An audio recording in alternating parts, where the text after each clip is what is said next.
ബർബരികൻ. മഹാഭാരതത്തിലെ ഏറ്റവും വിചിത്രവും ശക്തനുമായ കഥാപാത്രങ്ങളിൽ ഒന്ന്. പാണ്ഡവരിലെ ശക്തനായ പുത്രൻ ഭീമന്റെ മകനായ ഘടോത്കചനും നാഗകുമാരിയായ മൗരവിക്കും പിറന്ന മകൻ. ബാല്യകാലം മുതൽ തന്നെ അസാമാന്യ ശക്തനും ധൈര്യമുള്ളവനുമായിരുന്നു അവൻ. ചെറുപ്പം മുതൽ തന്നെ യുദ്ധകലകളിൽ പ്രാവീണ്യമുള്ളവനായിരുന്നു അദ്ദേഹം. ഭഗവാൻ ശിവനിൽ നിന്നും ലഭിച്ച 3 അമോഘമായ അമ്പുകളും അഗ്നിദേവന്റെ അക്ഷയമായ ധനുസ്സും അവനുണ്ടായിരുന്നു. ഈ 3 അമ്പുകളുടെ ശക്തി കാരണം ലോകത്തിലെ ഏത് യുദ്ധവും നിമിഷ നേരം കൊണ്ട് അവസാനിപ്പിക്കുവാൻ കഴിവുള്ളവനായിരുന്നു അദ്ദേഹം. ബർബരികന്റെ ജീവിതത്തിലെ ഏറ്റവും പ്രധാനപ്പെട്ട സവിശേഷത അവന്റെ വാക്ക് പാലിക്കൽ എന്നത് തന്നെ ആയിരുന്നു. അവൻ എപ്പോഴും ദുർബലരുടെ പക്ഷം നിൽക്കുന്നവനാണ്. അതുകൊണ്ട് തന്നെ യുദ്ധം ആരംഭിക്കുവാൻ ഇരിക്കവേ അവൻ തൻ്റെ അമ്മയോട് വിട പറഞ്ഞ് കുരുക്ഷേത്ര ഭൂമിയിലേക്ക് പുറപ്പെട്ടു. അമ്മയോട് നൽകിയ വാഗ്ദാനം എപ്പോഴും ദുർബലരുടെ പക്ഷത്ത് നിന്ന് ഞാൻ പോരാടുമെന്നതായിരുന്നു. അവന്റെ ജീവിതത്തിലെ ഏറ്റവും നിർണായക വഴിത്തിരിവും അതുതന്നെയായിരുന്നു. കുരുക്ഷേത്ര യുദ്ധഭൂമിയിൽ എത്തിയപ്പോൾ ഭഗവാൻ കൃഷ്ണൻ ബർബരികനെ സമീപിച്ചു.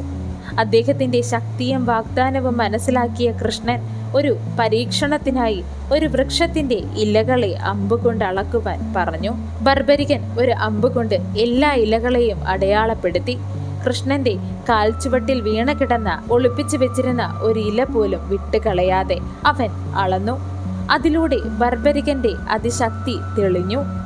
അപ്പോഴേക്കും കൃഷ്ണന് മനസ്സിലായി, ബർബരികൻ യുദ്ധത്തിൽ പങ്കെടുത്താൽ അവൻ എപ്പോഴും ദുർബലരുടെ പക്ഷത്ത് മാറി നിൽക്കും, പോരാടും. ഒടുവിൽ യുദ്ധം ഒരിക്കലും അവസാനിക്കാത്ത അവസ്ഥയിലായി പോകും. അതിനാൽ തന്നെ ധർമ്മം നിലനിർത്താനായി കൃഷ്ണൻ ബർബരികനോടൊരു ദാനം ആവശ്യപ്പെട്ടു.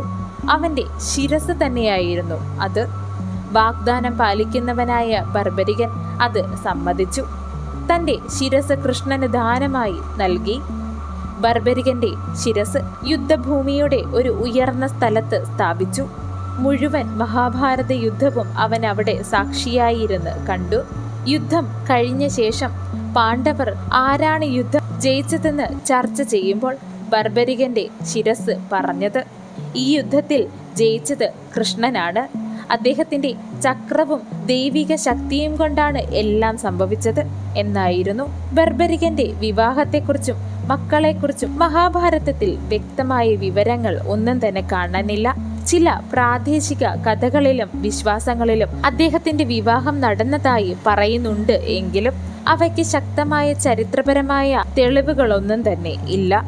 അതുകൊണ്ട് പ്രധാനമായും ബർബരികന്റെ ജീവിതം ഒരു ത്യാഗത്തിന്റെ കഥയായി കാണുന്നു. സ്വന്തം ജീവൻ പോലും കളഞ്ഞ് ധർമ്മത്തിനായി സമർപ്പിച്ച മഹാനായ യോദ്ധാവിന്റെ കഥ. ഇന്നും ബർബരികൻ ഖാട്ടൂശ്യാം എന്ന പേരിൽ രാജസ്ഥാനിലും മറ്റും ആരാധിക്കപ്പെടുന്നു. മഹാവിഷ്ണുവിന്റെ അംശാവതാരമായി അദ്ദേഹത്തെ കണക്കാക്കുന്നു.